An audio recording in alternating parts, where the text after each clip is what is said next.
Ini Bu Silahkan, Ina, Pak. udah mau mulai Bu Ina ya? Sudah, Ya. Bu. Pak. Iya. Oke. Bismillahirrahmanirrahim. Assalamualaikum warahmatullahi wabarakatuh. Waalaikumsalam warahmatullahi wabarakatuh. Wasyukurillah wassalatu wassalamu ala Muhammadin wa ala alihi wa sahbihi ajmain. Pertama-tama kita bersyukur ya, Bapak Ibu, adik-adik mahasiswa, juga mungkin banyak teman-teman dari tempat lain yang sudah mendaftar. Sebagian sudah hadir, sebagian besar kayaknya baru mau bergabung.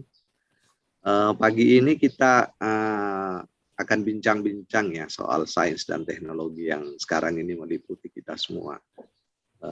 Baik kita sadari atau kita tidak sadari, baik kita rencanakan atau kita tidak rencanakan.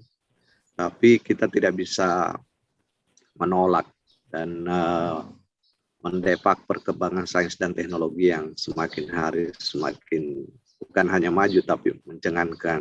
Apa yang dulu kita tidak pikirkan sekarang ini betul-betul terjadi di depan mata kita. Dan kita menghadirkan pada pagi hari ini Pak Ridho Hantoro dari Departemen Fisika ITS Surabaya. Saya kira saya baca CV beliau dari Ibu Iko, kita tidak meragukan lagi beliau sudah belasan bahkan puluhan tahun berkecimpung di dunia ini. Berbagai macam pengalaman, bukan hanya pengalaman akademis, tapi pengalaman-pengalaman praktisi, baik di dalam maupun di luar negeri. Publikasi beliau juga sangat banyak terkait ini, baik di jurnal nasional maupun jurnal internasional. Jadi kompetensi beliau saya kira kita sangat apresiasi dan kita tidak ragukan lagi. Kita akan bincang-bincang mungkin mulai dari hal-hal yang paling dasar ya tentang sains dan teknologi ini. Dan Pak Ridho, kita ini sebagian besar kayaknya adik-adik mahasiswa yang hadir ini. Tapi ada beberapa dosen, malah Pak Wakil Dekan menyempatkan hadir juga ini. Ini pencinta, saya ngikuti blog Pak Wakil Dekan ini juga, beliau juga orang yang sangat concern menyebarkan pengetahuannya tentang matematika teknik ya. Jadi beliau sangat cukup banyak ada Pak Andi Hasad juga ini. Wah, ini Pak Andi Hasad ini programmer sekaligus hacker ini. Jadi banyak ininya ya. Banyaklah yang kita bisa diskusikan saya kira. Kita bikin santai aja Pak Ridho, tapi mungkin sebelum Pak Ridho mempresentasikan, mungkin ada yang bisa dipresentasikan atau hal-hal awal yang mendasari diskusi ini. Bisa nggak kita mulai dengan pengertian yang mungkin kita bisa sepakati tentang sains dan teknologi itu, Pak Ridho. Apa sih sebenarnya sains dan teknologi? Iya. Saya persilakan Pak Ridho. Iya. Yeah. Kita santai aja Pak Ridho. Pak Amin Bakri atas waktu dan acara yang dilaksanakan pada pagi hari ini. Assalamualaikum warahmatullahi wabarakatuh, Bapak Ibu sekalian. Meskipun tidak mungkin saya menyapa satu persatu, tadi sudah disebutkan beberapa Bapak Ibu yang saya harus memberikan salam kepada tadi Pak Wakil Dekan mungkin ya, dengan Bapak Ibu yang lain yang saya kira juga di bidang yang sama begitu. Sehingga saya berharap ini diskusi saja, tukar pengalaman gitu. Ya, karena pasti ada pesan bring other experience gitu. Jadi itu yang paling penting, sehingga hal-hal yang mendasar itu bisa saja memiliki terminologi yang dengan kalimat yang berbeda disampaikan oleh orang yang berbeda. Ya, seperti istilah sains dan teknologi. Kemudian spirit of engineering, hubungannya engineering, teknologi dengan sains gitu. Dari kalau sains secara harfiahnya di tata bahasanya itu adalah ilmu, tapi kalau engineering itu adalah rekayasa. Ya, siapa dulu yang muncul? Apakah ini juga seperti ayam atau telur? Ya, kalau kita merefer dari sejarah begitu, dulu orang berpikir kemudian memunculkan postulat. Postulat itu ya semacam kalau di keyakinan kita hadis begitu ya. Postulat. Jadi seperti Socrates, Aristoteles atau orang-orang zaman before century lah ya. Itu mereka tidak memunculkan rumus, tidak memunculkan simbol-simbol formula yang kemudian kita pelajari saat ini. Bisa kita hitung, kemudian ada rumus-rumus tertentu dengan simbol-simbol tertentu.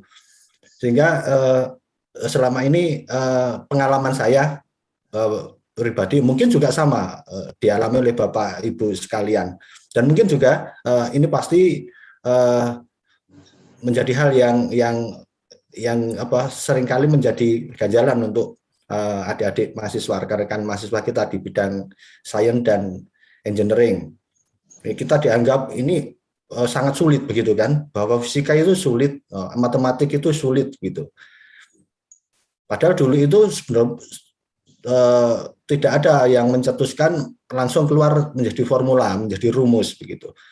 Ya, yang muncul adalah postulat bahwa ketika ada sebuah bejana dengan volume begini-begini, kemudian ada volume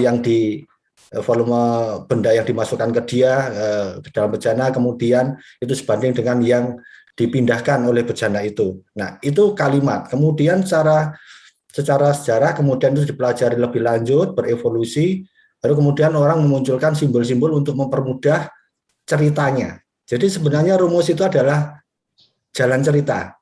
Sama seperti kita atau adik-adik anak-anak kita di TK itu, mereka belajarkan dengan gambar, dengan benda begitu ya.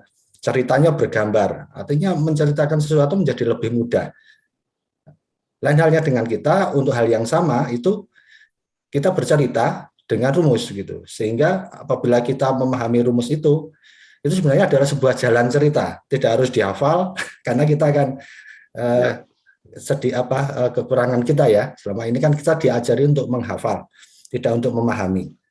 Gitu, Pak. Oh, tapi dari postulat sampai rumus tadi itu masih sains ya, Pak ya? Belum semuanya masih sains ya. Semuanya masih sains ya. Betul. Oke. Jadi ketika sains itu kemudian sudah dipahami banyak orang dan kemudian sepakat tidak ada perbedaan tentang itu dan satu hal yang disebut sains itu, ya maka kemudian orang mencoba untuk mengaplikasikannya. Jadi sains itu kalau boleh saya bisa sambil share screen begitu ya? Monggo Pak. Iya, terima kasih. Saya masih di disable, mungkin bisa diinikan dulu Pak. Mas Acil minta tolong Pak Ridho dijadikan co-host supaya bisa share presentasi.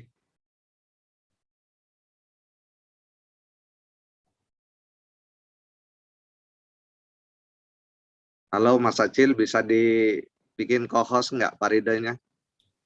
Kebetulan saya juga bukan host nih, jadi saya nggak bisa. Iya. Udah bisa belum?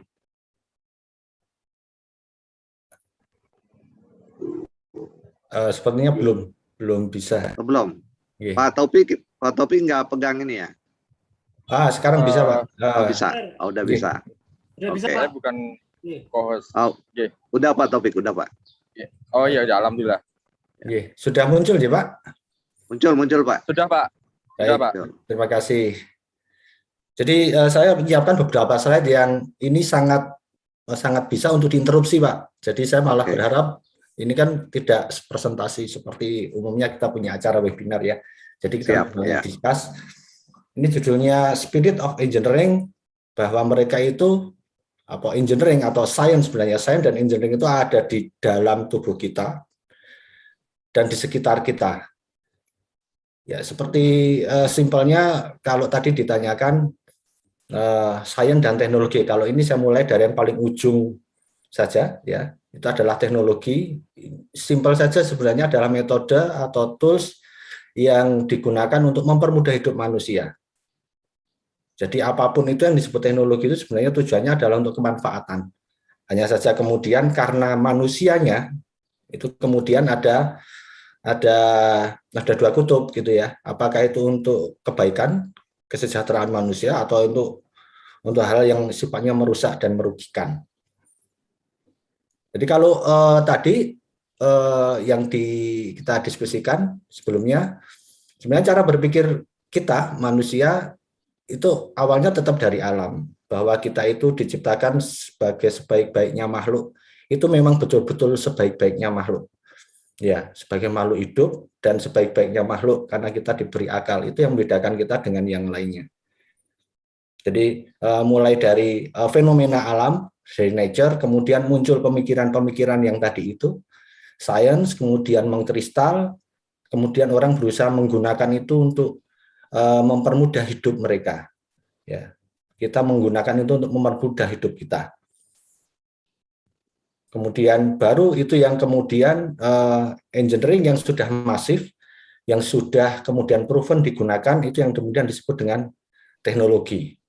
Nah, di sini ada saya ambil dari reference gitu ya, bahwa science is about knowing, engineering is about doing. Jadi engineering itu juga nggak ada gunanya kalau tidak ada science, keilmuan yang mendasari untuk kita aplikasikan. Gitu kira-kira, Pak Amin. Tapi kalau yang di atas tuh bisa dijelaskan lebih detail, Pak. Setiap orang itu adalah saintis dan engineer. Oh iya, ya kita semua menurut pendapat saya, ya setelah kita akil balik, ya kemudian kita bisa berinteraksi di dunia ini dengan lingkungan kita masing-masing, kita adalah seorang saintis dan engineer. Kita nggak pernah sadari bahwa setiap hari itu kita merunning algoritma di dalam pikiran kita, di dalam tubuh kita gitu. Kita bangun tidur, kemudian pilihan untuk apakah kita akan beribadah dulu atau kita meneruskan tidur, itu aja sudah pilihan. Ya. Jadi logika kondisionalnya, kemudian loopingnya, itu sebenarnya itu berjalan di dalam tubuh kita, dalam pikiran kita. Nah, kemudian engineering-nya apa? Ya, ketika kita memutuskan, oke, saya ingin melakukan ini, baru kemudian secara teknis kita mengerjakannya. Kita makan, mau makan saja, coba kita pikirkan sebentar saja. Ini ketika kita punya alarm, ya kalau di engineering ada alarm nih, rasa lapar, kita perlu makan. Kemudian kalau teman-teman yang kos ini ada adik atau kita dulu waktu kos gitu ya, itu kan kita mikirnya, oke, saya mau makan apa? Saya pengen makan apa? Itu pilihannya banyak. Kemudian makan di mana? Bisa aja juga makan bersama siapa? Iya. Jadi sains itu selalu dimulai dari sebuah masalah gitu ya. Betul. Menyelesaikan sebuah masalah yang kita hadapi gitu ya. Betul, dan itu daily life, Pak. Sebenarnya kita itu makanya saya sebut di sini every person is scientist and engineer. Hanya saja kita tidak menyadari itu. Lebih dari itu, sekarang kalau kita lihat gambar ini, Pak Amin, mungkin Bapak Ibu atau rekan-rekan audiens yang lain apabila ingin ikut diskusi, saya lebih senang nih kita rame-rame diskusi gitu ya. Saya persilahkan teman-teman yang lain untuk chat kalau apabila ada yang terlintas ya, jangan dipending sampai akhir, ntar lupa malah ini isunya. Iya, diinterupsi saja Pak, enggak apa-apa.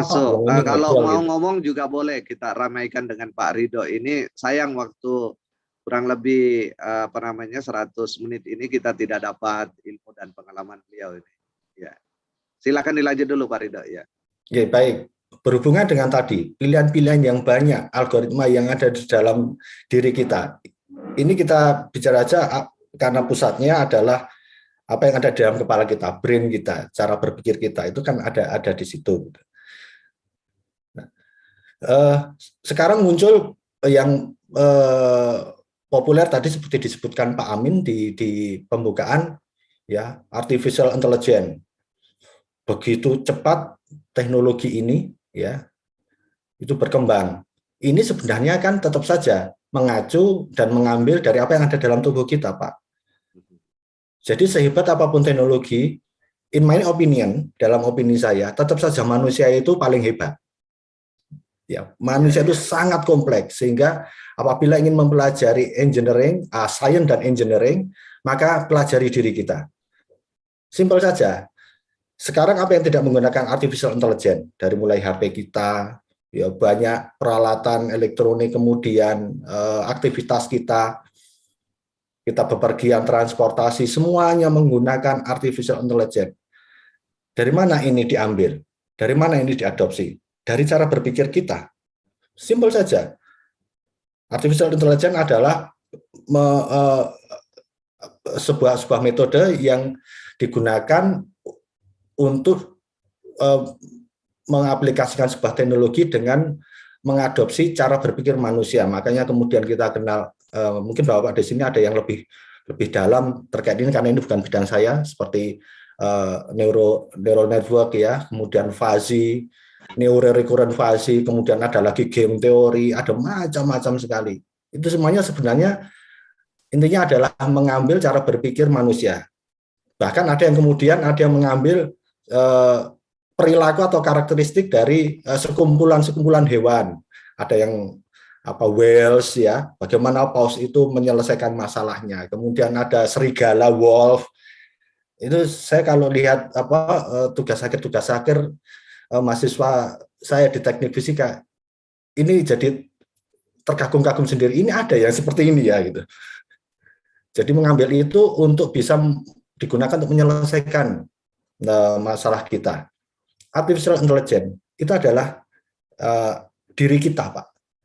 Diri kita. Bagaimana kita memutuskan sesuatu dengan pertimbangan-pertimbangan di setiap harinya.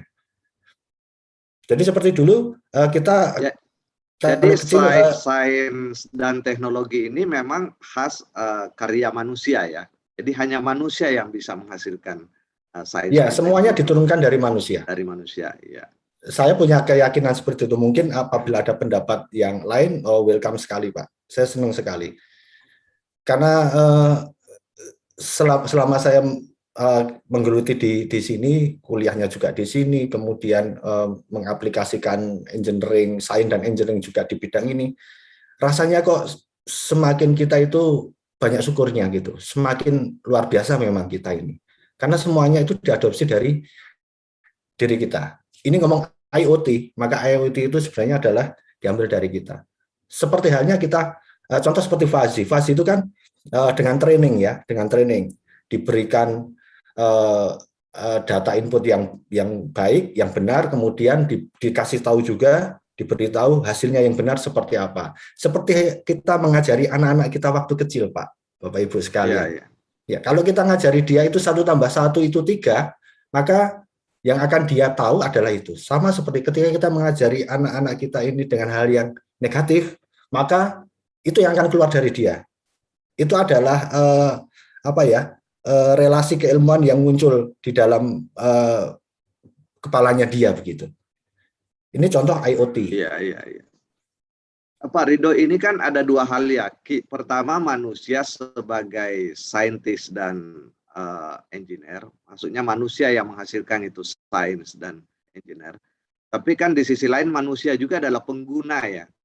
Kadang betul, dia hanya sebagai pengguna sains dan teknologi. Dia tidak menyadari dirinya atau tidak memfungsikan dirinya sebagai saintis dan teknologi, meskipun secara tidak sadar fakta sesederhana apapun ada di dalam dirinya tentang itu. Nah, mungkin Pak Ridho bisa kasih semacam, kan berbeda ya Pak, masyarakat di negara maju dan negara berkembang ini, perkembangan sains dan teknologinya. Mungkin sekarang ini akan banyak terjadi overlap, apa yang ada di luar terjadi juga di sini, tapi sebagai produsen mungkin tetap berbeda ya, orang di negara maju dan negara berkembang. Kan itu kan mungkin disebabkan cara berpikirnya yang berbeda, atau mungkin intensitas berpikirnya atau apanya. Atau bagaimana Pak perbedaan ini? Ini kan bisa menjadi kacau ke depan antara orang sebagai produsen sains dan bisa sebagai pengguna itu. Terutama di negara seperti kita. Ya, jadi menyikapi saja kembali ke filosofi dasar yang tadi itu Pak, bahwa sains dan teknologi itu tujuan utamanya adalah untuk mempermudah hidup manusia. That's simple, sederhana sekali. Seringkali saya di Surabaya ini kalau pas jalan gitu ya ke mall begitu, saya lihat banyak anak-anak kecil menggunakan handphone yang saya lihat, wah ini jauh lebih tinggi teknologinya dibandingkan dengan handphone kita yang pada umumnya begitu. Apakah memang dia memerlukannya? Fitur-fitur yang ada di situ. Sehingga seringkali kita temui bahwa masyarakat kita, mungkin juga di dekat-dekat kita, saudara-saudara kita sendiri, ini tidak bisa membedakan bahwa teknologi itu mempermudah hidup, tidak untuk mempersulit kehidupan. Jadi orang ada yang sangat teknologi minded, tetapi ternyata itu sebenarnya malah mempersulit dirinya sendiri. Ya seperti contohnya medsos, ya medsos kan teknologi Pak sebenarnya. Iya. Medsos itu teknologi. Dulu kita enggak ada telepon, bahkan ya nggak punya HP, di rumah juga nggak ada telepon, ya baik-baik saja hidupnya. Baik-baik Jadi saja beda hidupnya. ya, beda teknologi minded dengan teknologi thinking ya. Cara berpikir teknologis itu rasional, tapi teknologi minded seringkali tidak rasional pilihan teknologinya ya. Iya betul Pak, karena kalau kita mengikuti teknologi yang berkembang dan kita berusaha untuk menggunakannya, itu yang saya sebut dengan teknologi minded, padahal kita tidak memerlukannya. Jadi hidup kita malah menjadi tersiksa dengan itu. Iya betul. Medsos kita sebenarnya hanya perlu 1-2 medsos, dan itu pun tergantung bagaimana menggunakannya. Ya, ini bukan masalah medsos itu baik atau buruk, tidak ada hubungannya dengan itu ya. Ini masalah kebutuhan, needs saja. Jadi apakah memang kita memerlukan ini untuk kebutuhan kita? Nah, seringkali orang memiliki teknologi, membeli teknologi, menggunakan teknologi, itu ya sebenarnya yang bukan porsi kebutuhannya dia. Hanya keinginannya ya, keinginan untuk aktualisasi diri dan lain-lain. Nah, ini yang menurut saya paling banyak di masyarakat kita itu terjadi, Pak. Iya. Ini saya kira satu poin penting yang disampaikan Pak Ridho dalam kehidupan sehari-hari. Banyak kita atau masyarakat kita itu tidak kritis dalam memilih teknologi ya. Ya, akhirnya nanti dia terjebak malah membawa masalah untuk dirinya sendiri. Jadi sesuatu yang sebenarnya tidak dibutuhkan, tapi dianggap itu karena maju, teknologi maju, maka dia gunakan atau dia beli. Bahkan dia keluarkan duit untuk memilikinya ya. Betul. Ya istilahnya kalau di tempat kami di Jawa itu masih gumunan dan kagetan begitu ya. Iya. Wow gitu, wow, euforianya. Tapi kalau sebagai itu Pak, sebagai produsen, bagaimana mahasiswa kita, anak-anak SMA dan mahasiswa ini bisa menjadi produsen sains dan teknologi? Apa yang harus dibenahi? Ya pertama, kemampuan sains dan engineering Pak ya, itu basic saja. Kalau di mahasiswa, apalagi di mahasiswa S1 begitu ya, itu basic engineering itu menjadi paling penting. Jadi jangan berpikir fisika, matematika, ya atau keilmuan lain yang mendukung di engineering itu suatu yang menakutkan. Enggak, itu hanya cara bercerita saja. Seperti contohnya kalau saya sering tanya ke mahasiswa saya di kampus, oke, kalian sangat paham dengan S sama dengan V kali T. Ya, sebuah benda yang bergerak dengan kecepatan tertentu, ya kemudian dia membutuhkan waktu tertentu untuk bergerak, kemudian kita bisa dapatkan jarak yang dia tempuh begitu. Ini kalau saya tanya ke 3 orang untuk mendefinisikan menurutmu S sama dengan V kali T ini apa? Itu kalimatnya nggak ada yang sama, Pak. Urutan kalimatnya nggak ada yang sama, tapi artinya sama. Itu maksud saya engineering apa yang kita bisa tangkap, apa yang kita bisa jelaskan dari fenomena seperti itu? Ya, sebenarnya sains dan engineering itu ya memang pemahaman ya, bukan hafalan, bukan angka. Iya, itu kan representasi saja, Pak. Seperti dulu orang mengetahui bahwa ini panas sekali, tidak nyaman untuk dia, ini hangat, ini dingin. Taunya kan hanya itu. Tapi kemudian muncul termometer untuk mengkuantifikasi. Ketika itu sudah bisa diukur, dikuantifikasi, baru kemudian bisa digunakan untuk menghitung, untuk merekayasa sesuatu. Oh, bahwa kalau saya memasak steak itu panasnya itu harus sekian dan waktunya harus berapa lama. Kalau katakan steaknya ini ingin matang penuh, bagaimana? Kalau ingin setengah matang, bagaimana? Itu pun kan sudah ada sains di situ. Orang masak itu semuanya pasti ada ukuran. Seperti halnya kalau kita ke dokter, Pak Amin. Apa yang pertama kali dicek oleh dokter? Apapun keluhan kita, pasti temperatur dan pressure. Betul. Ya, termodinamik sekali. Kenapa? Karena itu indikator. Kalau ini di luar dari ring normal, berarti memang something wrong. ada masalah di tubuhnya dia. Apakah di luar ring itu temperaturnya atau pressure-nya, tekanan darahnya dia. Baru kemudian diobservasi, kan begitu. Iya, iya. Ya. Jadi tadi di kuliahan itu mahasiswa betul-betul harus sadar bahwa antara mata kuliah teknologi yang mereka pelajari kalau di Fakultas Teknik itu tidak bisa dipisahkan dengan mata kuliah sains seperti fisika dan matematika ya. Oh, sangat tidak bisa karena basicnya memang itu, Pak.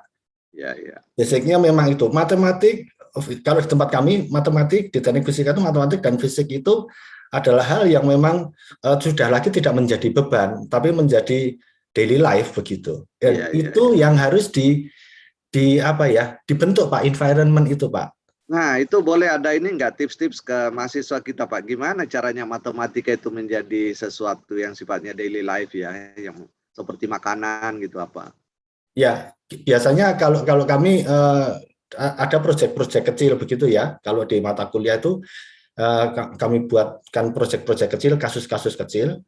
Kemudian kalau di luar kuliah biasanya mereka ada di lab, mereka ada aktivitas terkait dengan labnya ya, seperti komunitas kelompok studi ya, kemudian mereka terlibat dalam penelitian dan proyek-proyek dari dosennya, itu sangat membantu Pak. Bahkan di informal ngobrol di warung kopi pun itu kalau itu dibentuk ya, ngobrolnya santai tetapi kemudian disisipkan diskusi terkait dengan hal seperti itu.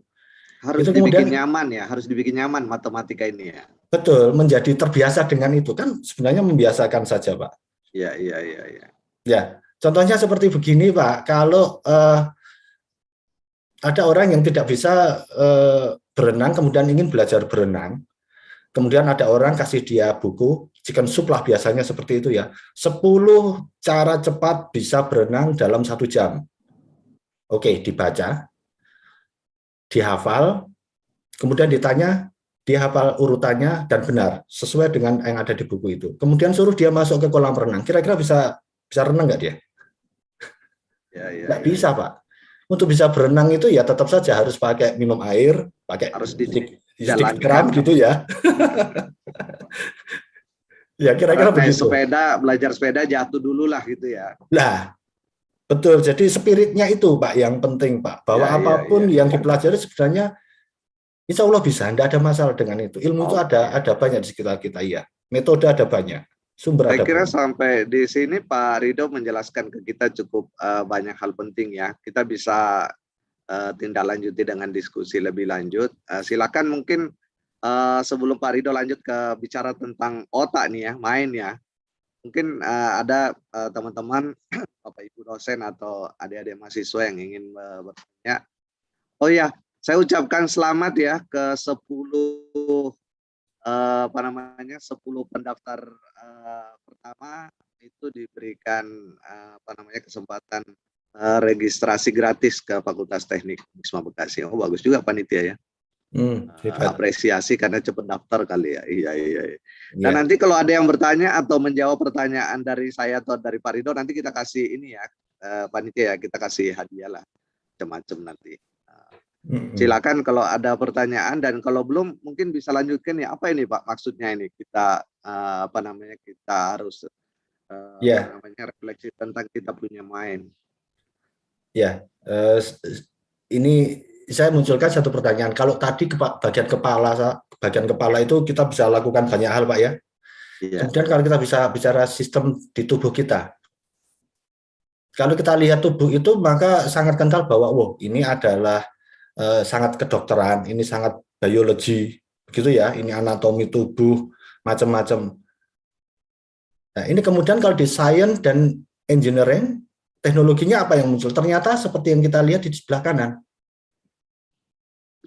Seprinsipnya sama persis, Pak. Ketika kita bicara pumping and piping, itu semua mengikuti dan mengadopsi dari peredaran darah, sistem peredaran darah dalam tubuh kita. Ada jantung yang berfungsi sebagai pompa. Ada pembuluh darah yang besar, ya kalau di pipa kita bicara itu header-headernya begitu, cabang-cabang utamanya. Kemudian berbelok-belok, nekuk kemudian ada sesuatu dipasang di situ, kalau di pipa, kemudian itu bisa kembali lagi. Tekanan dia keluar dari jantung berapa, kembali ke jantung berapa. Sama seperti kalau kita di engineering, kita diajari bagaimana kita bisa mengetahui pompa ini bagus atau tidak. Maka kita hitung, kita ukur discharge sama suction-nya. Dan pompa ini sebenarnya tidak ada di industri, di rumah kita semuanya ada pompa, kan begitu. Ya kadang-kadang ini kok nggak nyampe airnya. Ada masalah dengan pompanya, sama seperti di jantung. Jantung itu berfungsi sebagai pompa dan pembuluh darah itu, dari yang paling besar sampai yang paling kecil di ujung-ujung itu adalah berfungsi sebagai pipa-pipa dan cabang-cabangnya. Nah kira-kira seandainya hubungannya dengan kesehatan begitu, itu juga nanti hubungannya dengan industri. Kalau di pipa di industri ini, kalau ada bagian pipa yang falling istilahnya ya, ada endapan di dalamnya, ngerak begitu Pak, maka diameternya akan menjadi lebih kecil. Ketika diameternya lebih kecil, maka tekanan di situ akan menjadi lebih besar. Jika itu tidak diantisipasi, segera dibereskan, maka dia akan pecah pipa itu. Kira-kira sama nggak kalau itu yang terjadi di fenomena di tubuh kita? Nah, betul. Betul, sama dengan itu yang terjadi sama. di kejadian stroke dan lain sebagainya. Stroke dan lain sebagainya. Yeah. Jadi pembuluh darahnya mengecil karena ada endapan-endapan lemak atau yang lainnya. Kemudian tiba-tiba saja beraktivitas cukup berat begitu ya. Kemudian jantungnya memompa lebih kencang, tekanannya tinggi. Nah, ternyata di bagian itu yang penampang menyempit, tekanannya terlalu besar sehingga pembuluh darah pecah. Sehingga terjadi hal-hal yang sebenarnya tidak diinginkan bersama gitu. Jadi sebenarnya sama saja Pak. Nah, belajar science engineering itu lebih enak kalau kita analogikan, itu semuanya ada di dalam tubuh kita. Kita mau ngomong ini artinya bahwa hukum alam itu di luar manusia sama dengan hukum alam di dalam diri manusia ya? Sama sebenarnya, sama. Justru kita itu jauh lebih kompleks, jauh lebih kompleks, tidak terpisah-pisah. Ya kalau IoT kan lebih ke bagaimana cara berpikirnya. Ya, kemudian kalau pipa dan yang ada di dalam sistem ini, itu kan lebih ke dalam mekanisme peredaran darah. Padahal ini berlaku dan berlangsung bersama-sama dalam tubuh kita. Saya kadang-kadang ngeri nggak bisa bayangkan serumit ini kok kita itu ya bisa baik-baik saja begitu. Saya tertarik itu menyoroti itu tadi Pak Ridho, perbedaan negara maju dengan negara berkembang ya. Apakah itu terkait dengan cara berpikir mereka ya? Di negara maju cara berpikirnya sudah sangat saintifik, di negara berkembang cara berpikirnya kadang masih dicampuri seperti tahayul atau mitos atau apa. Apakah ada hubungannya seperti itu ya? Oh iya Pak, jadi memang lingkungan culture itu memang sangat mempengaruhi. Ya itulah kenapa kita perlu pendidikan. Ya, saya seringkali menyampaikan ke teman-teman, berpendidikan itu kan sebenarnya tidak sama dengan bersekolah. Departemen kita ini kan Kementerian Pendidikan kan, bukan Kementerian Sekolah. Ya. Bersekolah itu jelas tempatnya, jelas kurikulumnya, ya, dan hasilnya itu 2 lembar kertas, ijazah dan transkrip, itu bersekolah dengan waktu yang jelas gitu ya, artinya tertentu. Tapi berpendidikan, kita sejak dari rahim kita sudah dapat pendidikan, Pak Amin. Iya betul. Nah, sehingga kalau kita lihat fenomena yang menarik lah di negara kita ini, banyak orang yang bersekolah dengan sukses, tapi tidak dengan pendidikannya. Jadi orang bilang ijazah itu tanda pernah sekolah, bukan tanda pernah berpikir atau belajar ya. Iya, jadi kalau saya membedakannya bersekolah dan berpendidikan. Karena kalau kita lihat banyak para tokoh yang bermasalah ya, apakah itu korupsi atau hal yang lain yang memang terbukti maksud saya, itu apakah mereka tidak bersekolah? Oh, sekolahnya tinggi-tinggi, Pak. Ya. Iya, intelektualnya bagus-bagus. Tapi kenapa mereka melakukan itu? Pendidikannya yang mungkin kurang bagus, gagal. Nah, sehingga kalau di tempat kita di pendidikan kan selalu kita sampaikan Oke, terutama di engineering ya. Oke, engineer, kamu sekolah di teknik, kamu ngitung bla bla bla bla macam-macam ini boleh salah, tapi kamu nggak boleh bohong. Jujur nomor satu tetap, Pak. Iya, Ya. iya, iya. Orang teknik kan boleh salah ngitung karena kita ada trial and error kan, metodenya trial and error. Loh, boleh salah. Orang menghitung boleh salah, tetapi sebagai pendidikannya, tapi tidak boleh bohong. Artinya bahwa itu memang hitunganmu, ya kamu memang menyampaikan apa yang kamu lakukan. Kalau memang salah ya tugas kita ya untuk bisa menunjukkan di sini kekurangannya, ini harus diperbaiki. Simpel saja kan sebenarnya. Itu Iya, bagian iya, dari iya. pendidikan, Pak. Kalau menghitung kan bersekolahnya gitu ya. Iya. Itu ini ya. Jadi metode berpikir sains dan teknologi itu tetap harus dibarengi dengan etika ya. Etika tadi itu kan soal moral itu kalau soal berbohong dalam berkarya tadi itu atau bekerja ya.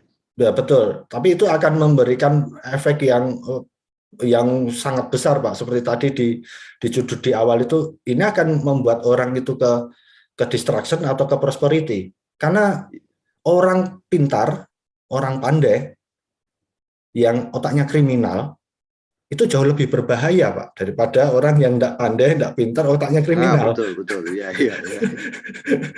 Betul nggak? Iya, betul. Sehingga adab itu tetap nomor satu, Pak, menurut saya. Akhlak Iya, nomor iya. satu. Ya. Baru setelah itu, silahkan kamu pandai dalam hal engineering-nya, science-nya, karena itu pasti akan digunakan untuk hal yang baik, kemanfaatan. Tapi kalau orang menggunakan teknologi atau sains untuk kejahatan, apakah dia masih bisa disebut berpikir saintifik ya? Oh iya, kalau berpikir saintifiknya pasti, Pak. Karena Oh berpikir masih. saintifik, ya. Berpikir saintifik itu apa ya? Adalah merelasikan satu hal dengan yang lainnya, kemudian dia tahu hubungannya, kemudian dia bisa merekayasa. Berarti ini akan saya gunakan untuk ini, untuk itu. Seperti teman-teman hacker kita yang beberapa waktu lalu agak rame, hangat gitu ya. Ya, hacker ini ada yang katanya golongan yang putih, ada yang golongan hitam juga kan begitu. Sudah-duanya berpikir saintifik, Pak. Iya, iya, iya, iya. Di saintifik cara berpikirnya, tapi cara mengaplikasinya tidak etis ya, tidak bermoral ya. Betul, jadi tetap saja itu tidak bisa mengalahkan bahwa manusia itu tetap di atas teknologi, sehebat Iya, iya, apapun iya. teknologinya, Pak. Iya, iya. Ini mestinya tema kita sains, teknologi, dan etika ya. Nah, saya kira kalau etika ada di mana-mana, Pak. Harus ada di mana-mana. Ini kita teman-teman dari Pancasila, dari UKI, dari apa namanya Mercu Buana, dari mana bergabung? Silakan boleh ikut nimbrung ya Pak ke Pak Ridho ya. Silakan, monggo. Untuk membicarakan sains dan teknologi ini baik di kampus maupun kehidupan sehari-hari. Mau langsung chat atau langsung bicara silakan teman-teman sekalian.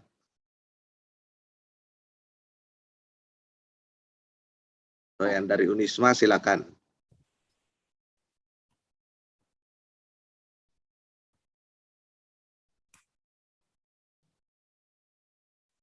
Siapa? Stepanus ya. Oh, dari UKI Toraja. Oh, dari Toraja jauh sekali ya.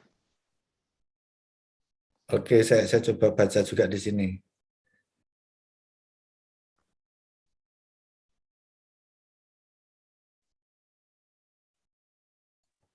Dari Jayapura, dari Papua. Oh, salam untuk teman-teman teknik mesin Universitas Cendrawasih. Iya, iya. Oh, jauh-jauh ya. Ini banyak iya. online ini, Pak. Ya, namanya. Nah, ini kan efek dari teknologi juga ya. Kita bisa kolaborasi seperti ini ya dengan betul, Pak. Izin bertanya, Pak. Monggo. Ya, saya Turades, Pak, dari Universitas Pancasila, Pak. Tadi kan Pak Ridho Hantoro ada mengeluarkan slide tentang ANI, AGI, sama ASI itu. Cuman kalau untuk di kehidupan sehari-hari, contoh dari masing-masing itu apa ya, Pak? ANI itu contohnya di mana gitu, AGI. Kalau ASI mungkin di smartphone kali ya, mungkin ya. Iya, yang iya. artificial super intelligence gitu kan. Iya, iya, iya. Mungkin ini tanggap pemikiran saya aja, mungkin Ya, yang ASI itu yang contohnya di smartphone. Kalau yang untuk AGI sama ANI itu contohnya gimana tuh, Pak? boleh kita Yang kupas lebih dalam nih Pak Ridho ya. iya. Contoh-contohnya ini, maksudnya Mas Turades ya. Iya. Iya, betul, Pak. Ya, kalau di sini mohon koreksi nanti dari Bapak Ibu yang lain mungkin yang lebih dalam di artificial intelligence ya. Kalau yang di ANI ini ada keterangan kecil di bawahnya itu adalah specialize in one area and solve one problem. Jadi ada lingkup yang lebih sempit dia dan lebih spesifik. Ya mungkin seperti di HP kita ya. Di HP kita artificial intelligence untuk ketika kita ngetik begitu ya. Ketika kita ngetik kemudian kan ada autocorrect itu, Pak. Contoh simpel saja. Itu autocorrect. Oh, yang pernah dulu diketik apa tiba-tiba kan muncul lagi gitu. Kita tinggal Iya, klik iya. itu untuk autocorrect. Itu hal-hal yang semacam itu sehingga hal yang areanya itu lingkupnya itu spesial dan menyelesaikan tidak kompleks. Hanya satu atau dua masalah saja sebenarnya. Oke, oke. Nah, semakin ke kanan ini semakin kompleks dan semakin lingkupnya itu semakin luas lah kalau menurut saya semacam itu ya. Iya, iya betul. Betul, seperti machine intelligence ini seperti kita punya sekarang berkembang autonomous mobile gitu ya. Mobil autonomous yang katanya punya Google atau punya Tesla, dia bisa jalan sendiri, bisa berhenti sendiri, bisa melihat rintangan. Nah, ini kan menjadi lebih kompleks gitu. Nggak tahu kalau yang artificial super intelligence mungkin pernah lihat kalau di YouTube itu ada robot seperti robot anjing-anjingan begitu ya. Nah, itu dia memang sudah bisa membuat keputusan-keputusan untuk sesuatu yang sifatnya militer, sifatnya pekerjaan yang berat dan tidak periodik. Jadi kalau robot yang ada di industri seperti tangan robot ya untuk pengelasan di mobil dan lain-lain, itu kan pekerjaannya kan satu tangan itu ya seperti itu terus kan kalau di setting itu gitu. Terus begitu. Dia periodik selama dia tidak disetting untuk akses yang lainnya dia tidak akan berubah. Dia akan melakukannya seperti itu terus. Oh, oke, oke, oke. Ya, tapi kalau yang sudah di super intelligent ini dia seperti sudah punya cara berpikir sendiri, Pak. Udah seperti mendekati manusia gitu ya, Pak ya? Ya, mengambil sebagian dari karakter dan kemampuan manusia. Oh ya, oke, oke. Pak, makasih loh Pak, penjelasannya cukup jelas di saya. Terima kasih kembali. Terima kasih Mas Turades. Jadi kalau consciousness itu sudah kayak manusia ya, udah ada kesadarannya itu mesin ya. Iya, bahkan katanya ada robot yang sudah bisa tertawa dan menangis. Iya, iya, iya. Mas Turades nanti boleh hubungi Bu Iko ya di nomor, boleh manjat ke atas ada nomor Bu Iko itu bisa dapat dompet digital senilai. Oke, Pak, makasih Pak. Aduh, nggak nyangka. Jangan lihat jumlahnya, tapi lihat obrolan kita itu. Iya Pak, yang dicarikan nasnya, isinya kan. Ya, gitu. sudah deh. Betul. Ini Pak Ridho sebenarnya bicara isi ini cuma disajikan dengan ketawa-ketawa aja, tapi kita bicara isi, insya Allah ini. Silakan yang lain boleh menanggapi atau bertanya.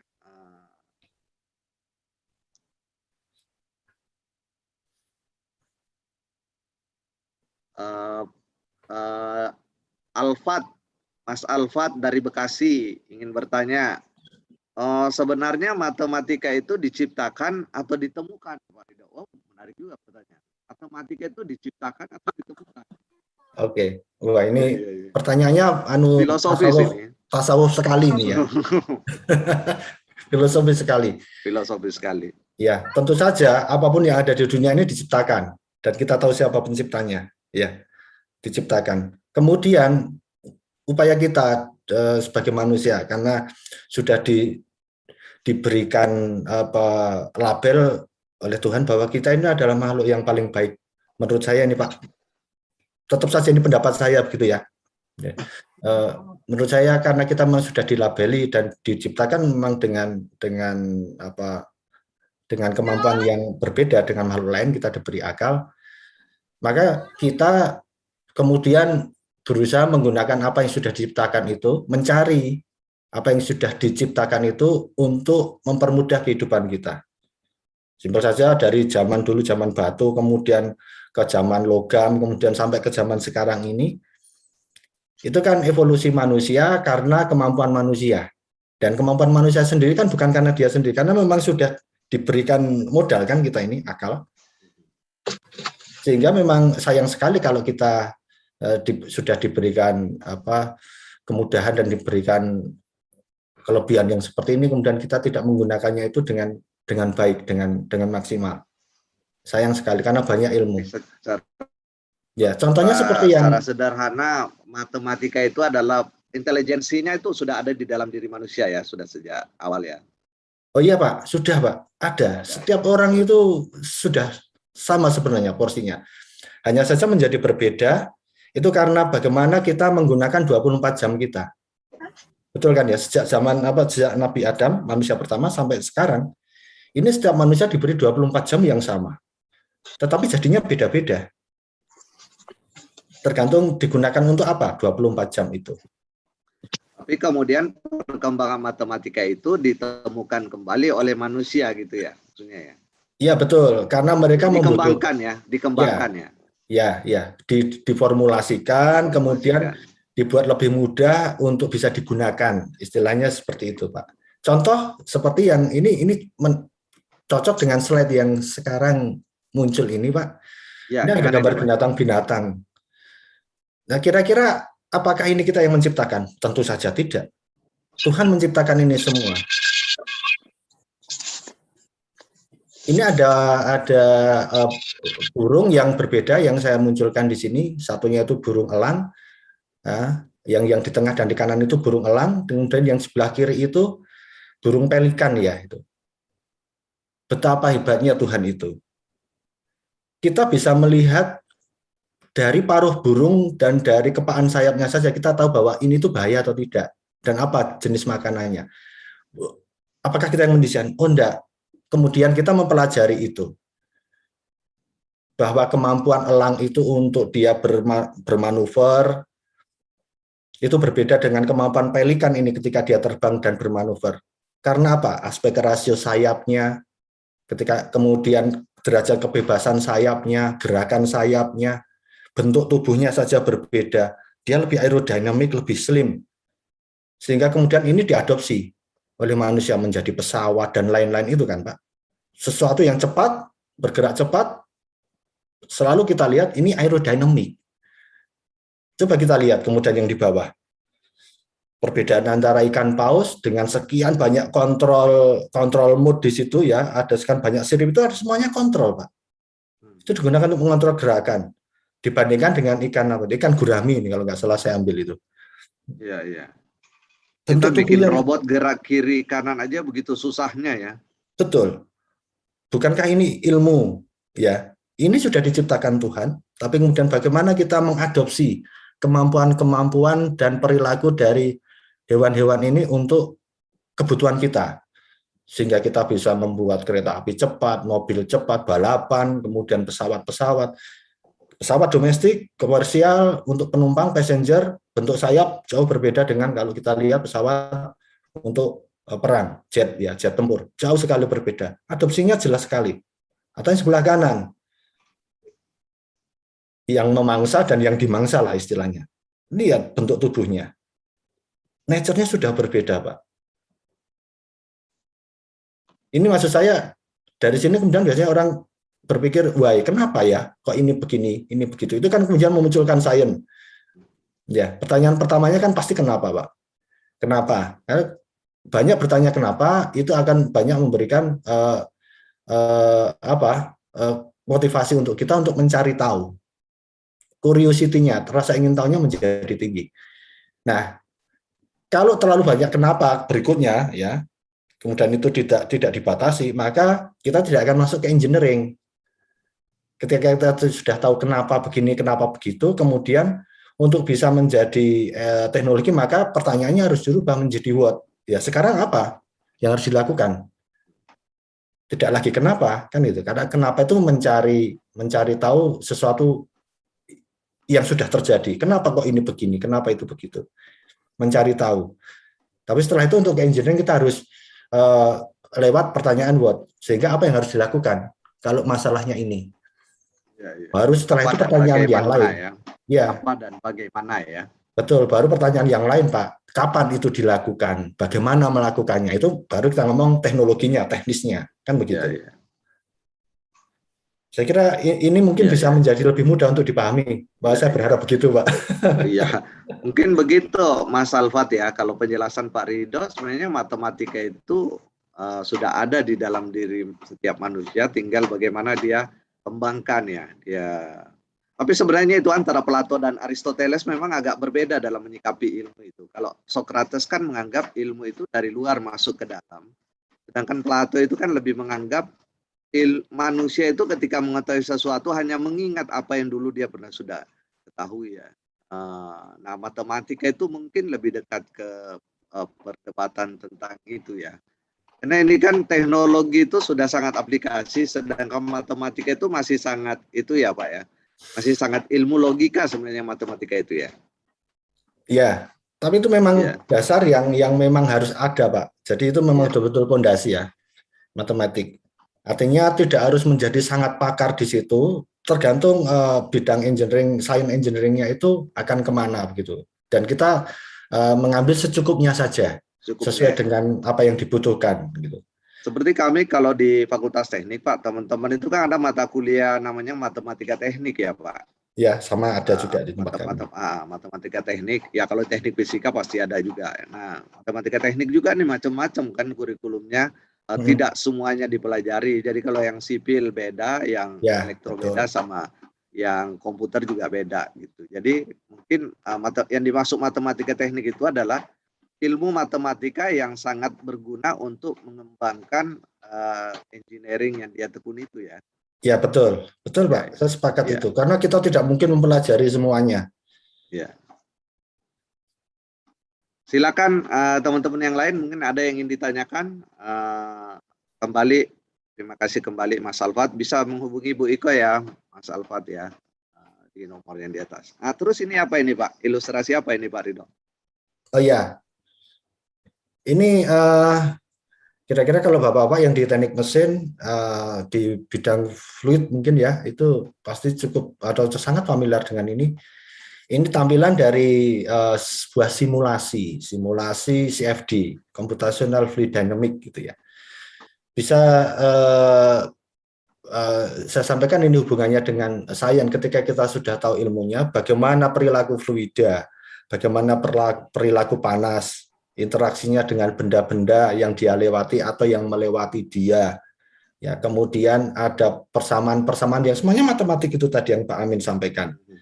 Dan itu mulai dari yang paling dasar ada persamaan kesetimbangan massa, kesetimbangan energi, kesetimbangan momentum, terus hukum kontinuitas dari Bernoulli.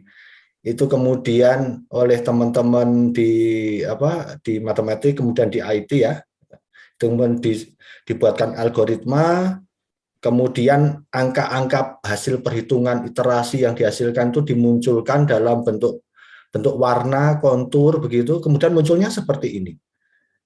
Alhasil kalau dulu sebelum ada tool-tool seperti ini, orang kan harus mencoba membuat barangnya, Pak.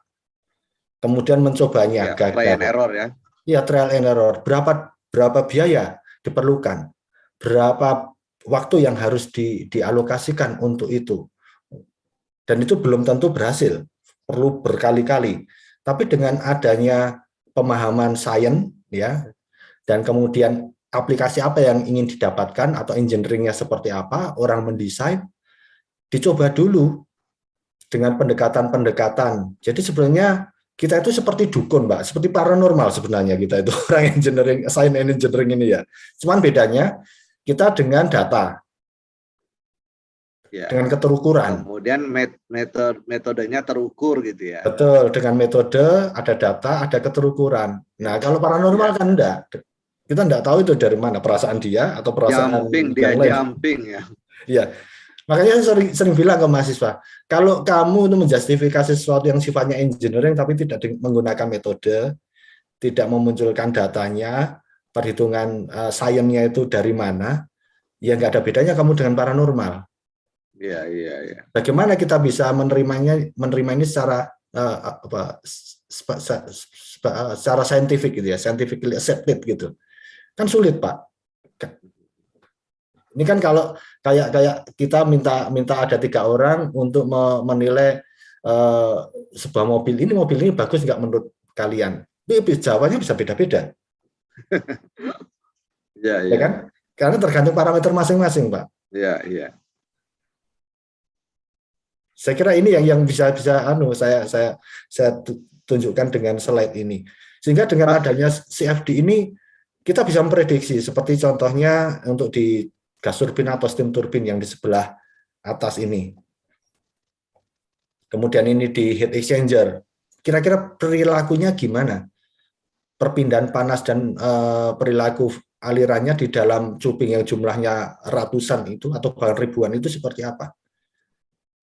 Kemudian yang suka balapan, ya Formula One, apa efeknya kita menambahkan satu flapping saja dengan kecepatan yang tinggi itu?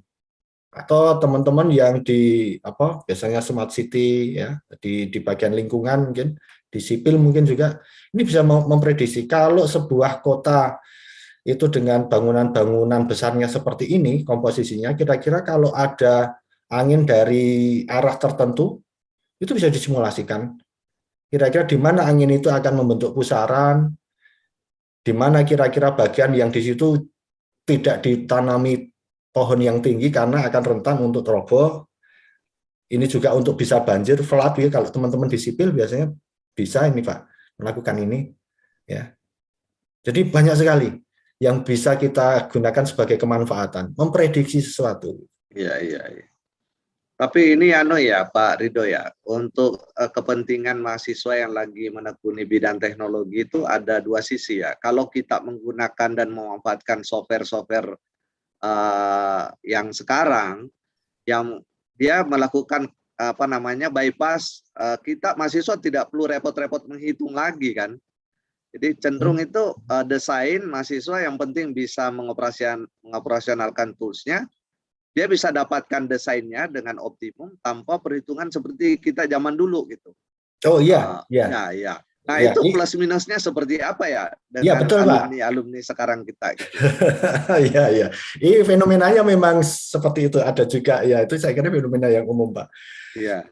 Jadi bagaimanapun juga simulasi, tools, software itu ya hanya alat saja, alat bantu. Seperti halnya kita punya kalkulator Pak. Sebenarnya kan nggak ada beda. Iya. Kita punya kalkulator digunakan untuk mempermudah kita menghitung. Tapi kemudian kalau seandainya nih saya sama Bapak jualan begitu, hasilnya itu Bapak hitung itu ini 10 kali 5 keuntungannya. 10 kali 5.000 keuntungannya. Tapi saya pencetnya itu tidak 10, Pak. Saya mencetnya 11 kali 5.000. Kira-kira kalkulator akan mengeluarkan yang mana nih? Yang 10 kali 5.000 atau 11 kali 5.000? Pasti yang 11 kali 5.000. Ya, Tapi menurut Bapak salah. Jadi yang salah apa? Kalkulatornya atau orangnya? Orangnya. Kalkulator itu kan apa kata input kita perintah, kan? apa kata instruksi ya. Iya. Nah, sama dengan itu. CFD atau tool apapun, simulasi, MATLAB, MATCAD, HiSys, Aspen, macam-macam itu semuanya tergantung pemahaman kita.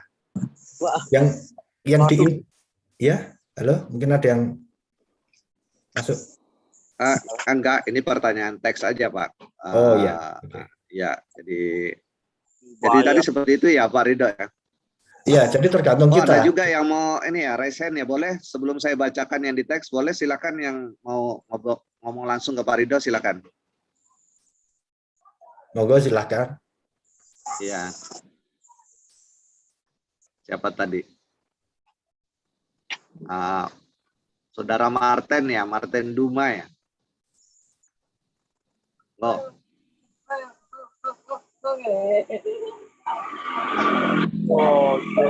Atau sebelum nyambung, saya bacakan Pak dari ini Pak Ridho dari Paris, dari Bekasi. Yeah.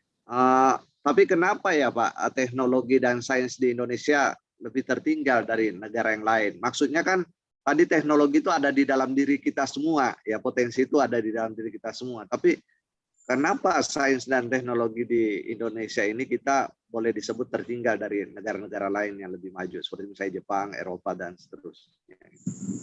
Ya, ya ini pasti akan banyak pendapat nih sebenarnya ya. Jadi saya kira akan banyak pendapat terkait dengan kenapa kok kita tertinggal di teknologi dan lain-lain. Ya, kalau pendapat saya karena kita ada latar belakang sejarah memang ya. Itu sangat mempengaruhi sekali menurut saya. Mungkin kalau Bapak Ibu yang seumuran kita ini ya, Pak Amin ya, itu juga merasakan itu. Jadi karena kita memang pertama kita dijajah oleh Belanda yang sebenarnya Belanda itu bukan penjajah yang kaya gitu. Jadi negara yang dulunya paling miskin di Eropa, kemudian berusaha menjajah dan dia beruntung mendapatkan Indonesia. Nah sehingga betul-betul kita dikuras dan tidak ada transfer knowledge, transfer sains lah, keilmuan yang muncul di kita. Beda dengan kalau negara-negara yang dalam tanda kutip dijajah oleh Inggris begitu. Ya mereka kan lebih beradab ya. Ada edukasi yang mereka sampaikan ke negara yang dia jajah. Nah sehingga kecenderungan kita itu kemudian karena terlalu lama kita dijajah Belanda, kita selalu berpikir bahwa kita itu inferior. Kita itu selalu di bawah, Pak.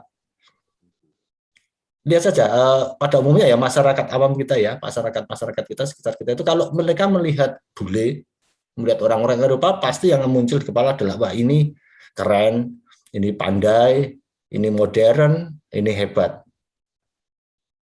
Padahal kalau Bapak Ibu yang sudah sering bertemu beraktivitas ya, mungkin juga sering ke tempat-tempat di Eropa begitu, ya sebenarnya kan sama saja. Di sana juga ada banyak orang yang tidak seperti yang kita bayangkan itu. Tetapi kemudian lingkungan ini Pak yang mendasari. Kita sudah dari dulu itu dicekoi dengan bahwa negara kita ini kaya raya, gemah limpah loh jinawi. Sehingga untuk mendapatkan sesuatu untuk kebutuhan pokok kita itu kita tidak terlalu sulit.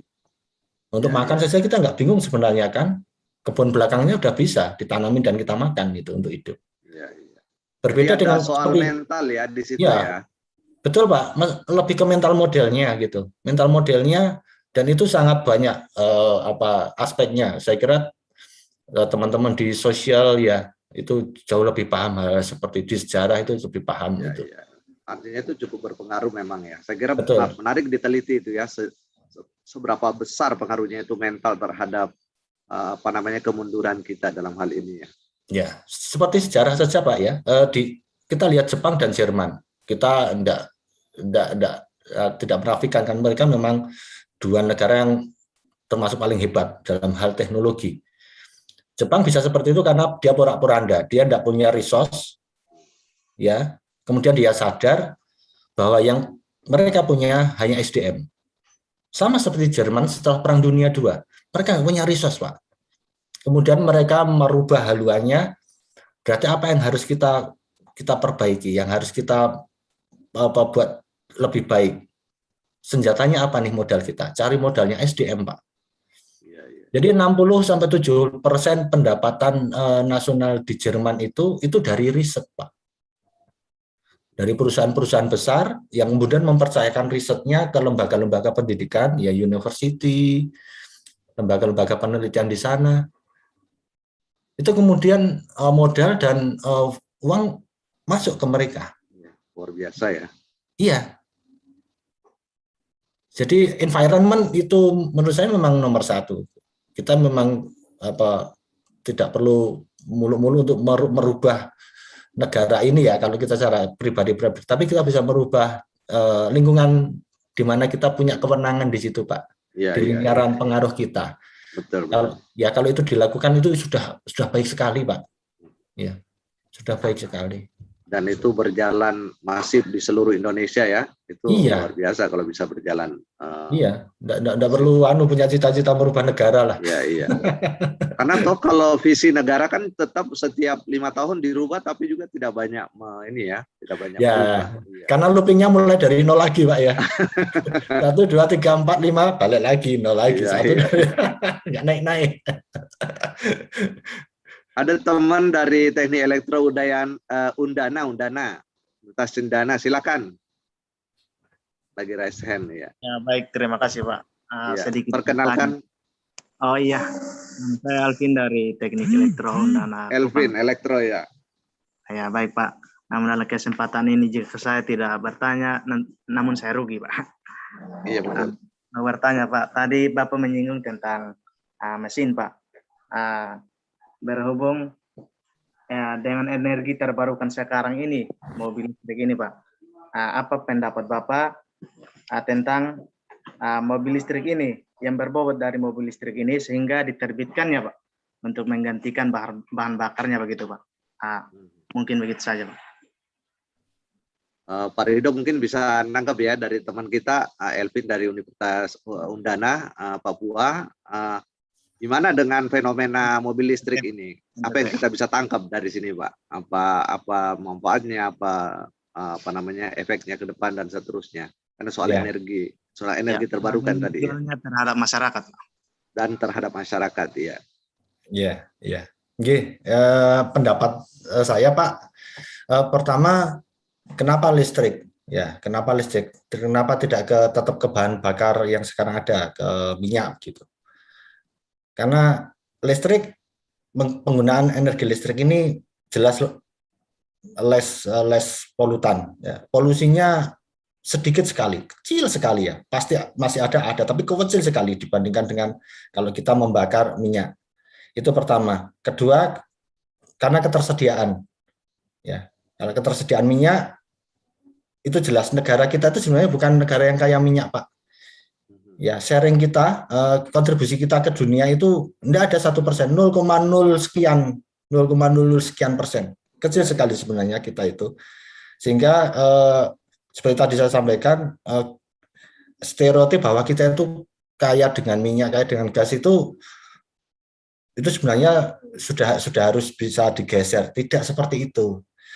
Bahwa kita punya itu iya, tapi untuk kebutuhan nasional itu menjadi sangat mahal dan itu sangat merugikan untuk kita. Sehingga kemudian suka nggak mau orang kan beralih ke peralatan listrik. Ya, kendaraan pun kita juga akan ke kendaraan listrik. Meskipun ini masih butuh waktu saya kira.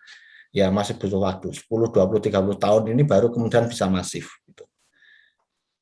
Jadi lebih ke isu ketersediaan energi sebenarnya. Kalau menurut saya, ya ketersediaan energi dan ke lingkungan, ke polusi itu Pak. Mungkin itu bisa menjawab, Mas. Baik, Pak. Terima kasih, Pak. Ya. Apa?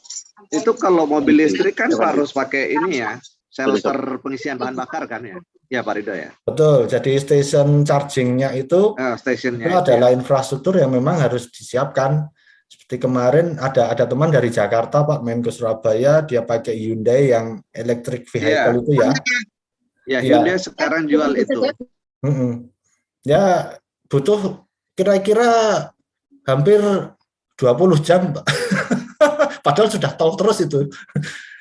Masalahnya bukan jalan tolnya kan, tetapi stasiun charging-nya ini tidak tersedia cukup banyak, belum tersedia cukup banyak. Belum, iya. Ya, sehingga kalau kita memang mau ke electric vehicle, maka infrastruktur untuk charging ini memang harus ada. Ini di tol loh, Pak. Belum lagi kalau kita ngomong ke pelosok-pelosok ya. Masuk ke pelosok, ke desa, kabupaten, belum lagi di tempat teman-teman yang di luar Jawa. Bagaimana itu bisa disediakan? Padahal mungkin di sana grid PLN tidak seperti di Jawa. Sehingga kemudian pilihannya adalah menggunakan renewable energy, biasanya menggunakan PLTS.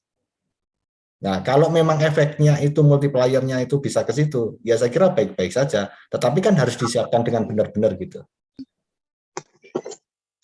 Iya.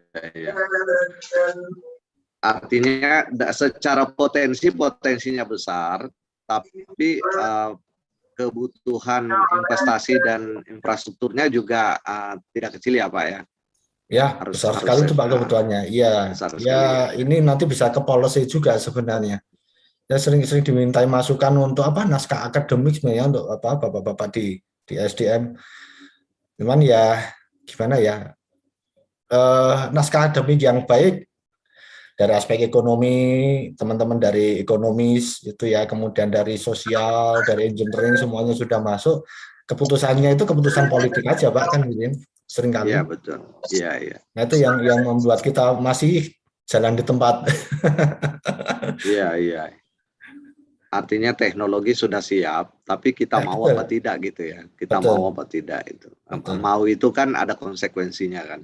Ya, nggak berani taking risk, Pak. Kurang berani Betul. mengambil resiko lah gitu untuk hal seperti itu. Karena mungkin dari naskah akademik itu kalkulasinya udah jelas ya bahwa listrik ini energi yang sangat potensial dan sangat menjanjikan ya.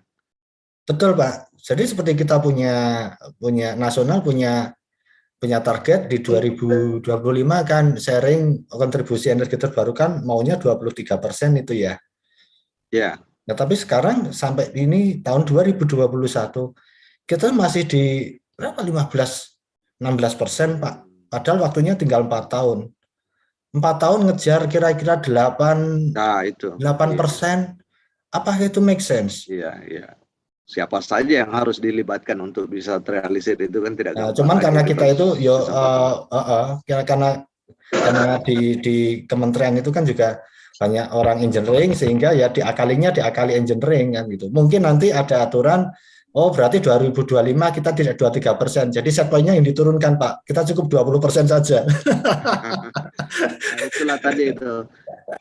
Nah, itu tadi itu menurut saya, apakah itu masih berpikir saintifik namanya kalau seperti itu ya? Mungkin ada pendapat terkait itu, Pak. Jadi ngakal-ngakalin itu menurut saya sudah sangat tidak saintifik ya. Iya, jadi kayak ini Pak juga, kebetulan ini slide terakhir ya, tapi tidak menutup diskusi kita Pak ya. Ini juga scientific kan Pak ya? Iya. No study itu equal fail. Study equal no fail. Itu kalau kemudian secara matematik kita hitung, ya, kita kumpulkan, akhirnya ketemunya kok kalau kita belajar kok kita malah gagal. Gitu. Fail malah ya. No study tambah study, fail tambah no fail. Iya, kemudian dicoret. No plus 1, ya karena kan dikeluarkan no-nya. Asosiasi ya, iya keluar. Kemudian dicoret. Kalau diganti simbol sama aja ya. Nah, ini pertama menunjukkan, saya ketawa-tawa sendiri nih. Ini buat saya membukti yang begini. Pertama ini semakin menunjukkan bahwa tidak ada yang bisa menggantikan kehebatan manusia Pak. Iya. Iya kan, teknologi nggak bisa loh bikin kayak gini. Iya. Manusia tetap nomor 1 gitu. Dan kedua, sains itu bisa untuk hal yang baik, yang benar dan yang bisa yang salah. Seperti ini juga kan begitu. Semua orang tahu kalau kita tidak belajar, kemungkinan untuk gagal itu lebih besar dibandingkan kalau kita belajar. Tapi di sini ada statement di bawah, dengan aturan matematik yang benar, itu study kok bisa sama dengan fail. Jadi kalau orang belajar, itu malah bisa gagal. Sayangnya benar, cuman representasi fisiknya kan jadi salah kaprah kan gitu. Iya. Dipahami dengan salah kaprah. Betul. Jadi ya sama lah, kalau mahasiswa kita di engineering kan lebih nyenter gitu Pak ya biasanya. Pak, kalau saya banyak belajar itu banyak lupa Pak. Kalau enggak belajar saya enggak akan lupa, betul, karena tidak ada yang perlu dilupakan. Karena tidak ada yang dipelajari. Tidak ada yang dipelajari. Iya. Iya, ini Rizky dari Karawang ada kekhawatiran nih Pak Ridho. Nanti kalau teknologi tambah maju kan semua pekerjaan manusia atau banyak pekerjaan manusia kan dibantu oleh teknologi. Kemudian tenaga kerja diganti oleh teknologi. Terus gimana dengan lapangan kerja, kata Mas Rizky ini? Gimana Pak? Iya betul Pak, fenomenanya memang begitu, saya setuju itu. Hanya saja mestinya kemudian kita menjadi lebih antisipatif ya. Oke, arahnya memang ke sana. Ya, sehingga itu sudah menjadi satu keniscayaan. mesin akan menggantikan pekerjaan manusia. Ya. Tapi kemudian lebih baik kalau kita kemudian menggunakan itu mengganti dengan kalimatnya sekarang apa yang bisa dilakukan untuk itu kan gitu ya. Karena pekerjaan-pekerjaan sekarang juga tidak harus secara fisik dilakukan. Seperti kita sekarang bisa bersilaturahmi, berdiskusi, webinar ini, itu juga tidak perlu saya berpindah tempat dari rumah kan begitu. Saya bisa melakukannya dari rumah. Bapak Ibu yang lain juga, rekan-rekan mahasiswa juga bahkan jauh-jauh ini. Nah, sehingga pekerjaan-pekerjaan ke depan ini memang harus disiapkan dengan menggunakan teknologi yang memang diperlukan ya. Yang memang diperlukan begitu. Saya kira akan memunculkan banyak ini, Pak. Banyak peluang pekerjaan baru. Nah, saya sendiri tidak begitu paham studi tentang hal seperti itu. Tapi saya kira nanti akan ke sana arahnya. Seperti sekarang itu contohnya tenaga kerja untuk di renewable energy itu menjadi lebih besar sekarang peningkatannya luar biasa, sehingga mungkin teman-teman mahasiswa di bidang jurusannya masing-masing ini apa yang bisa dipelajari untuk bisa kontribusi ke situ, itu mungkin menjadi menjadi senjata lah ya, menjadi modal bekal nanti ketika sudah lulus itu sudah punya added value gitu, sesuai dengan jurusannya masing-masing. Karena kita bicara energi pun sebenarnya itu semua bidang dan jurusan itu ada kontribusinya di situ. Iya.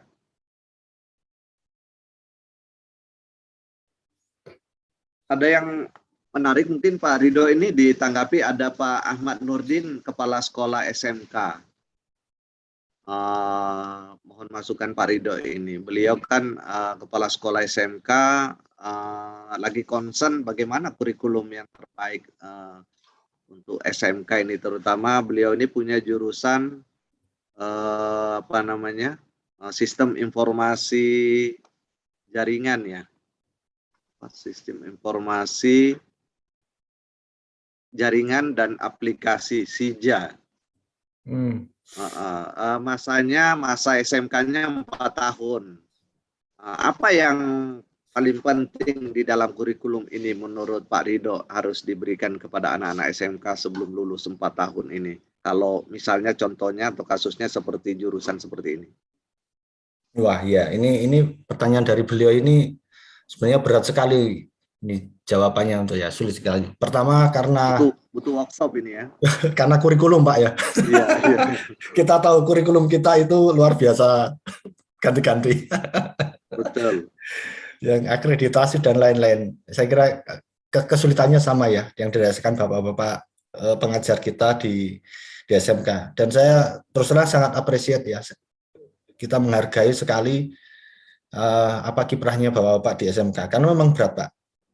Jadi kalau terkait dengan apa yang kira-kira itu perlu disiapkan, ya kalau di SMK kan akan lebih banyak ke aspek praktikal begitu ya, sehingga akan lebih baik jika teman-teman di SMK, siswa-siswa kita di SMK ini memang langsung hands on begitu. Sama seperti ketika tadi kita menganalogikannya dengan belajar berenang atau belajar naik sepeda tadi itu Pak. Jadi saya tidak tahu kurikulum SMK kita ini arahnya sekarang itu ada perubahan seperti apa. Tapi yang saya rasakan di tempat kami, mungkin juga di tempat universitas di Unisma ini juga ada banyak siswa-siswa dari SMK, dan mereka tidak ada masalah dengan itu. Mereka juga siap gitu. Jadi perkuliahan juga bisa mengikuti dan baik-baik saja sama seperti yang lainnya. Hanya kemudian harus kita rubah mindset-nya, ya, berpikir praktikal, teknikal, kemudian untuk naik kelas. Kalau di perguruan tinggi kan kita, kalau di S1 begitu kan untuk berpikir analitik Pak. Ya, jadi dia bisa berpikir secara sistematis, runutannya apa, pertimbangannya apa, kenapa begini, kenapa begitunya, metodenya jelas. Nah, itu membawa ke situ itu memang yang sedikit treatment yang berbeda. Tapi overall secara kemampuan sebenarnya tidak ada masalah. Menurut saya begitu, Pak. Iya, iya, iya. Yang SMK ini. Memang kerja berat sih pertanyaan Pak Ahmad Nurdin ini mungkin butuh diseriusi Pak Pak Ahmad. Mungkin juga saatnya SMK berpikir ya, sebagian siswanya nanti lulus ada yang terjun langsung ke dunia kerja, tapi dia juga sudah harus memilah siapa yang mau kuliah lagi di S1. Kalau kuliah di S1 ya mungkin perlu sedikit dibekali juga sains yang cukup supaya tidak mempersulit nanti kalau masuk perguruan tinggi kali ya. Yeah. Tapi secara umum kan SMK memang untuk disiapkan untuk langsung siap masuk ke dunia pekerjaan ya, dunia industri ya. Ya, saran saya sih mungkin Pak Ahmad Nurdin juga bisa nengok update sekarang website Belmawa Pak di Kemendikbud, karena Direktorat Belmawa itu cukup update kurikulum yang sebaiknya diterapkan di SMK. Oke, waktu kita saya kira mendekati akhir ya. Mungkin bisa dibuat semacam summary ya Pak Ridho ya. Teman-teman mahasiswa dan yang akan kuliah sekarang ini seperti apa yang seharusnya mereka siapkan untuk baik sebagai calon-calon produsen sains dan teknologi maupun mungkin bagian dari masyarakat yang lebih cerdas menggunakan sains dan teknologi. Ya, terima kasih Pak Amin. Saya sampaikan satu hal saja mungkin ya sebagai penutup, moga-moga bisa merangkum dan bisa memberikan manfaat di akhir dari diskusi kita. Jadi saya kutip dari Einstein. Dia merasa bahwa saya ini bukan orang yang pandai, tapi saya ini orang yang punya rasa ingin tahu yang tinggi. Jadi curiosity, rasa ingin tahu yang tinggi itu yang membuat kita itu bisa bergerak, dinamis, berubah, beradaptasi. Jadi kemampuan adaptasi menurut saya di engineering, desain dan engineering ini yang diperlukan untuk dibiasakan. Sehingga sebenarnya bukan masalah kita pandai menghitung atau tidak, tetapi kita punya rasa ingin tahu yang tinggi, ya. Kemudian kita mencari tahu, nanti masalah bisa menghitung dan lain-lain, mendesain itu akan muncul bisa dengan sendirinya. Kemampuan adaptasi dengan perubahan yang cepat ini yang paling penting. Kalau enggak bisa adaptasi punah, Pak. Betul. Soalnya kalau ilmu yang dipelajari di kampus bisa besok udah nggak kepake ya.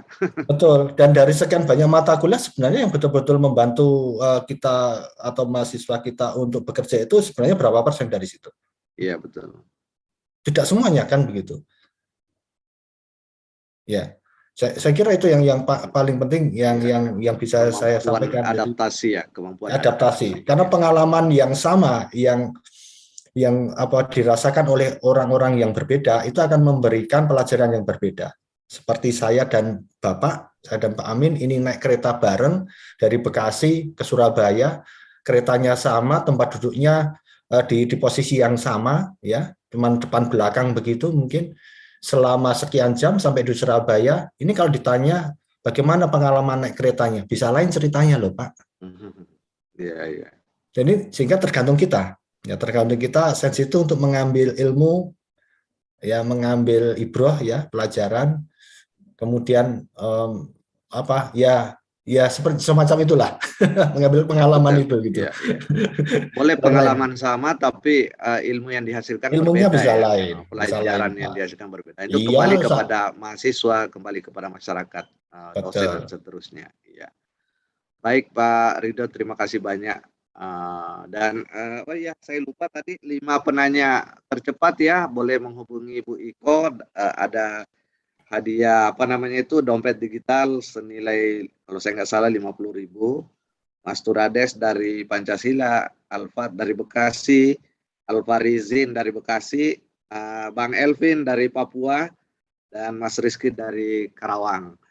Terima kasih banyak partisipasinya semua atas kehadirannya melalui cara virtual ya dalam webinar ini. Dan terutama terima kasih banyak Pak Ridho menyempatkan waktunya ya untuk terima sharing kasih bersama Bapak Ibu kita. sekalian, senang bertemu dengan Bapak Ibu silaturahmi.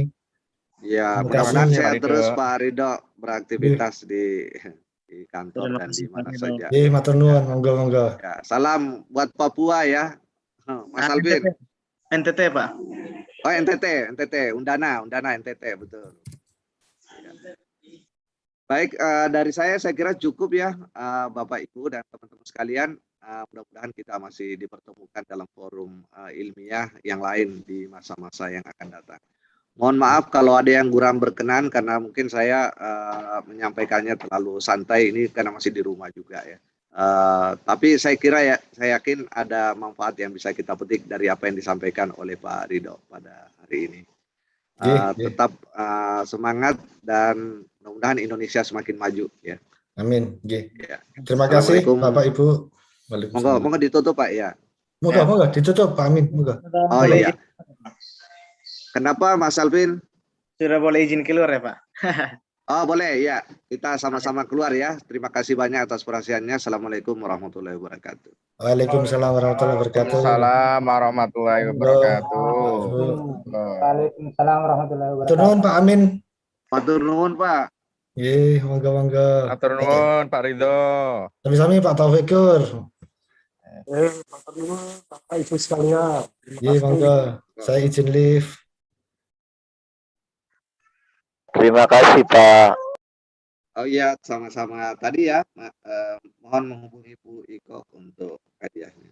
5 orang.